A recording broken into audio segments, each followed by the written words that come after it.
Packet করে স্তরে স্তরে সাজানো হয়েছে মাংস, চারদিকে গ্রামবাসী জটলা লেগে আছে।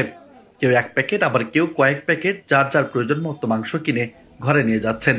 ন্যায্য মূল্যে এসব মাংস পেয়ে খুশি স্থানীয়রা।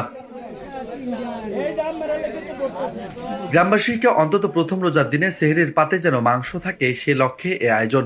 আনন্দের আবহের মধ্যে সবাই একসাথে গোশত সংগ্রহ করার দৃশ্য সম্প্রীতির সেতুবন্ধন সৃষ্টি করেছে, সামাজিক সম্পর্ককে করেছে শক্তিশালী। সামাজিকতা রক্ষার্থে একটা সুন্দর পরিবেশ আমার অত্যন্ত আনন্দ মনে মুগ্ধ করেছে। প্রায় 240-এর মতো ব্যয় হয়েছে, 24-এর মতো। তো সবাই পাচ্ছে, সবাই নিচ্ছে, আর সবাই হাসি মুখে।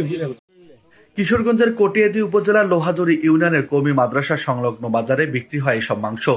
পবিত্র রমজান মাস শুরু উপলক্ষে সবার মধ্যে সম্প্রীতির বন্ধন ছড়িয়ে দিতে এই উদ্যোগ বলে জানিয়েছেন উদ্যোক্তারা। রমজান উপলক্ষে দেখা যায় আমাদের বিভিন্ন বাজারে বিভিন্ন জায়গায় প্রত্যেকটা বিষয় বাড়ায় দেয়। আমরা সৌদি আরব দেখছি, অন্য অন্য জায়গায় দেখছি রমজান উপলক্ষে কমায় দেয়। আর ইসলাম কিন্তু এটাই বলে, পূর্ণ 11 মাস ব্যবসা করো আর 1 মাস তুমি মুমিন মুত্তাকিদের জন্য একটা অফার দেয়। তাই এরই ধারাবাহিকতায় আজকে আমরা একটা উদ্যোগ নিয়েছি, লোহাজুড়িতে সকল মানুষদেরকে যেন আমরা ন্যায্য মূল্যে গোশত খাওয়াইতে পারি। ধনী গরিব সকলেই সমবেত হয়ে একই বন্টনের জন্য আমরা তাদেরকে উপহার দিতে পারি। পবিত্র মাহে রমজান উপলক্ষে আজকে আমরা এখানে এই আয়োজনটা করেছি। ইসলামী যুব আন্দোলনের উদ্যোগে বিনা লাভে মাংস বিক্রি আয়োজনে এলাকার তরুণ আলেমরা সহযোগিতা করেছেন।